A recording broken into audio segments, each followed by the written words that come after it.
अल-रवाबी school for girls के part 1 में हमने देखा कि किस तरह लयान ने मरियम को मारने के बाद उसे हॉस्पिटल पहुंचा दिया। तो अब आगे देखते हैं, लेकिन उससे पहले एक रिमाइंडर कि लाइक, शेयर और सब्सक्राइब करना ना भूलिएगा। और अगर आपने पहला पार्ट नहीं देखा तो उसका लिंक डिस्क्रिप्शन में और आई कार्ड पर मौजूद है, पहले वो देख लें ताकि आपको फिल्म को समझने में आसानी रहे। इस वाक्य के बाद पुलिस तमाम लड़कियों से इन्वेस्टिगेशन करती है, लेकिन लयान और उसकी दोस्त अपना जुर्म कबूल करने की बजाय मरियम का मजाक उड़ाती हैं। और यहीं पता चलता है कि नौफ ने उन्हें मरियम को मारते हुए देख लिया था, लेकिन रानिया के डराने पर नौफ अपना मुंह बंद रखती है। और कुछ दिन के बाद मरियम वापस स्कूल आती है। वहाँ प्रिंसिपल मरियम सब लड़कियों के सामने मरियम से पूछती है कि वो बताए उसे किसने जख्मी किया था, लेकिन डर के मारे मरियम बिल्कुल खामोश रहती है। और मरियम की माँ उसकी तरफ से कहती है कि उसे उस दिन के मुतालिक कुछ भी याद नहीं है। और ये सुनकर प्रिंसिपल मन ही मन में खुश हो जाती है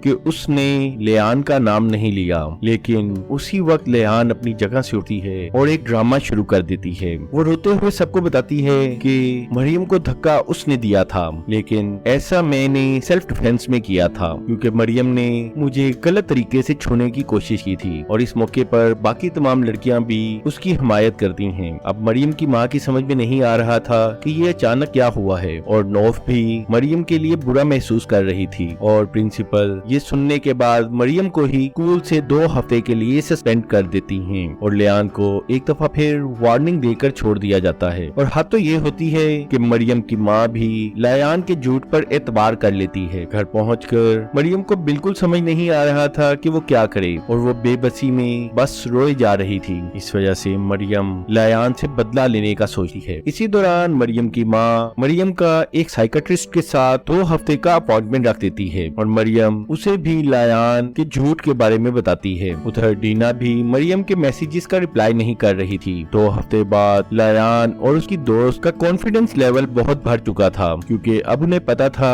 कि मरियम के सच का कोई भी एतबार नहीं करेगा। और वहीं और टीचर आती हैं और वो बताती हैं कि 2 लड़कियां स्कूल की टीम को रिप्रेजेंट करने की, और इस मामले में लयान और रानिया बिल्कुल कॉन्फिडेंट थी। लेकिन जब रानिया भी ट्रायल्स में हिस्सा लेने की बात करती है तो लयान उसका मजाक उड़ाती है और वो उसे कहती है कि तुम इन ट्रायल्स में हिस्सा लेने के लिए फिट नहीं हो। ये सुनते ही रुकैया के दिल में इस दोस्ती के लिए दरार आ जाती है। और जब मरियम टीना से पूछती है कि क्या वो उससे नाराज है, तो टीना बताती है कि उसे जायान और मरियम की दोस्ती का पता लग गया है। और साथ ही वो मरियम को ये भी बताती है कि उसे लगता है कि जो लयान ने कहा वो ठीक है। और ये सुनते ही मरियम का दिल टूट जाता है। और जो ही मरियम क्लासरूम में जाती है तो लयान और उसकी फ्रेंड्स उसका मजाक उड़ाने लगते हैं, और मरियम रोते हुए वॉशरूम में चली जाती है। इसके बाद वो अपने प्लान के मुताबिक काम करने लगती है। पहले वो फायर अलार्म ऑन करती है, और जैसे ही क्लासरूम खाली होता है वो लयान का फोन चोरी कर लेती है और लयान के पर्सनल ग्रुप पर भेजे गए वॉइस मैसेजेस को लाउड स्पीकर पर चला देती है। और इन मैसेजेस में लयान और उसकी फ्रेंड्स ने मिस अबीर के बारे में बहुत सी बुरी बातें कही थी। और ये सुनते ही मिस अबीर उन्हें अपने ऑफिस में बुला लेती हैं। और जब लयान यहाँ पर भी बेगुनाह होने का ड्रामा करती है तो मिस अबीर उसे डांट देती हैं, और सजा के तौर पर उन तीनों को स्कूल वर्कर्स के यूनिफॉर्म में तमाम स्कूल की सफाई करने के लिए कहती हैं। इसके अलावा वो उन्हें स्पोर्ट्स ट्रायल में हिस्सा लेने से भी मना कर देती हैं। और लयान, रानिया और रुकैया तीनों को ऐसा काम करते देखकर सब लड़कियां बहुत खुश होती हैं, और मरियम भी उन्हें देखकर दिल में बहुत खुश थी कि उसका प्लान काम कर रहा है। और कुछ ही देर बाद नौफ वहाँ आती है और वो मरियम को बताती है कि मैं जानती हूँ ये सब कुछ तुमने किया है, लेकिन मरियम इस बात से साफ इनकार कर देती है। और नौफ इस मौके पर कहती है कि वो मरियम को रोकने नहीं आई, बस वो अपना ध्यान रखे। और यही पता चलता है कि नौफ को पिछले स्कूल से हैकिंग करके पेपर चोरी करने के इल्जाम में निकाला गया था। और कुछ दिन बाद स्कूल में एंटी बुलिंग स्क्वाड आता है, और वो लड़की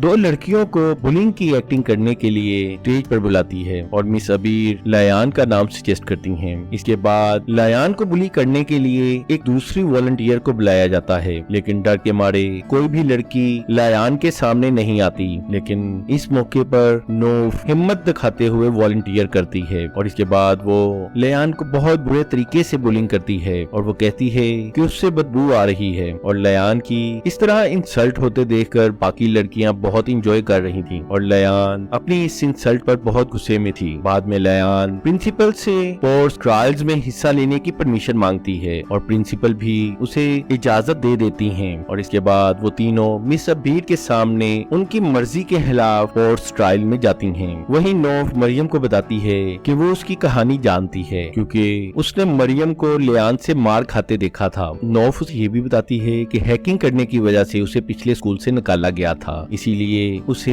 एक साल ड्रॉप करना पड़ा, लेकिन इस बार वो ऐसी कोई गलती नहीं करेगी। आप लियान, रानिया और मरियम के ट्रायल्स ही बाकी हैं और मरियम को शॉट लगाना था जबकि लियान गोलकीपर थी और मरियम जब जोर से बॉल को हिट करती है तो लियान के सर पर जाकर लगता है और लियान गुस्से में मरियम को मारने आती है मगर कोच उसे रोक देती है। इसके बाद लॉकर रूम में रानिया उन्हें बताती है कि नौफ ने उन्हें मरियम को मारते हुए देख लिया था। इस मौके पर लियान को लगता है कि ये मरियम और नौफ का किया धरा है, इसलिए वो रुकैया को नौफ की छोटी बहन को बुली करने के लिए भेजते हैं और वहाँ नौफ और लियान का झगड़ा हो जाता है। और इसके बाद नौफ अपनी बहन को गले लगाकर सोचती है कि बस बहुत हो गया, अब मैं इन्हें मजा चखाऊंगी। इसके बाद नौफ ने लियान से कैसे बदला लिया ये जानने के लिए देखिए पार्ट 3, जिसका लिंक डिस्क्रिप्शन में और एंड स्क्रीन दोनों पर मौजूद है।